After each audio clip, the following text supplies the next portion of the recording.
हईफुटा खरा हेउ कि बाघुआ शीतर सकाळ अबा हेउ अविश्रांत वर्षा भेजा दिन विकास काम केबे बाधा दे पारिबनी वर्षा बैशाख और शीत।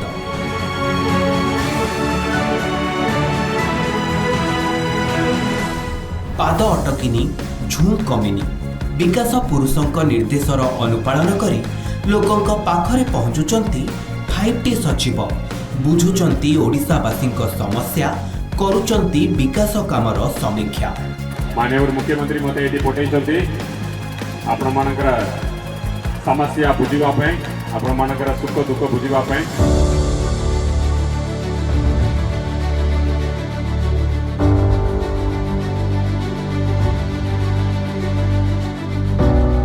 ए चित्र ही बयान करुछि निज कर्तव्य प्रति केते निष्ठा केते दायित्ववान प्रशासन और लोकाभिमुखी सरकार।